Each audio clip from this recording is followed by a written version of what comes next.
जैसे एक साधु महाराज के पास के गांव के व्यक्ति आए और कहने लगे, साधु महाराज हम तो जो है 4 धाम की यात्रा पे जा रहे हैं, आप भी चलो हमारे साथ।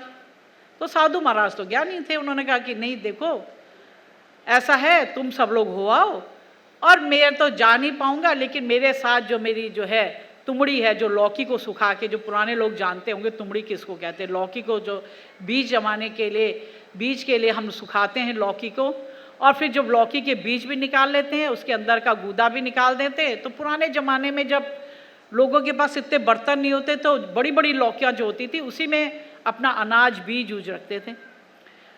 तो साधु महाराज ने कहा, भाई मेरी ये जो तुमड़ी पड़ी है इसको तुम ले जाओ, और जहाँ जहाँ तुम स्नान करोगे, गंगा जी में स्नान करोगे, यमुना जी में स्नान करोगे, इसको भी डुबकी लगवा देना। चारों धामों की यात्रा करोगे, मंदिरों में जाओगे, उस मंदिरों में इसको भी अपने मत्था टिका देना। और मैं तो जा नहीं सकता। तो उन्होंने कहा चलो ठीक है, साधु महाराज नहीं जाना चाहते तो तुमड़ी ले गए।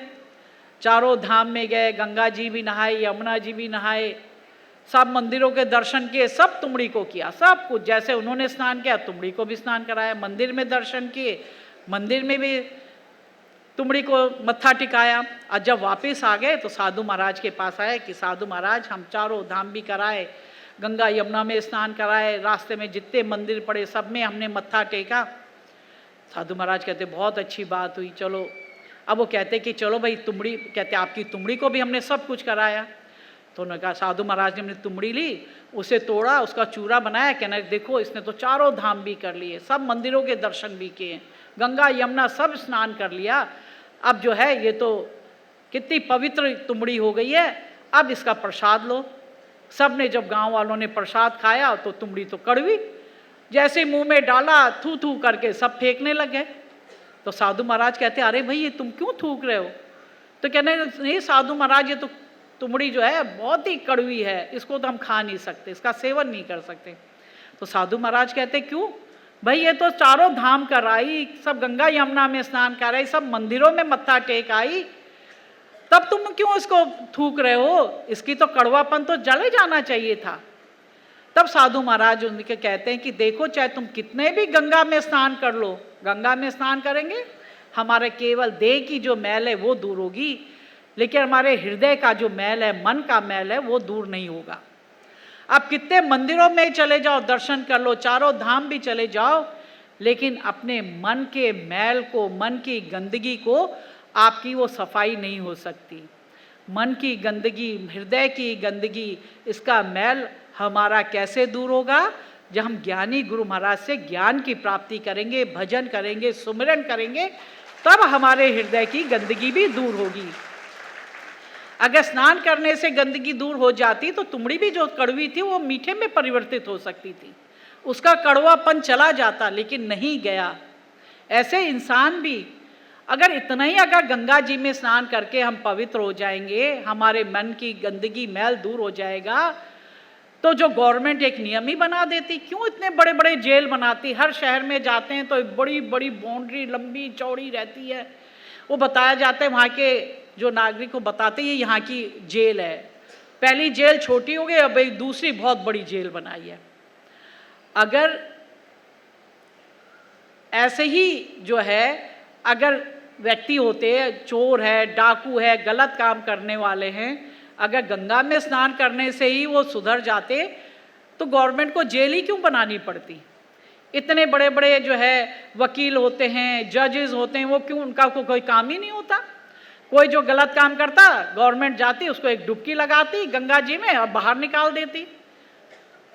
वो जो है चोर जो है फिर से चोरी नहीं करता, डाकू डाका नहीं डालता, गलत काम करने वाले गलत काम नहीं करते। लेकिन नहीं, ये जो है, जो हमारे मन की गंदगी है, वो केवल डुबकी लगाने से दूर नहीं होगी, वो होगी हमारे ज्ञान को लेके। जब हम ज्ञान का भजन सुमिरन करेंगे तब हमारे हृदय के सारे जो है गंदगी है वो सब दूर होगी। इसीलिए तो घर की महिलाएं जो होती, जब खाना बचता है तो जो गंदा पात्र होता है, जिसमें गंदगी पहले लगी है, जिसमें पहले से जूठा भोजन पड़ा हुआ है, उसी पात्र में तो नया खाना नहीं डालती।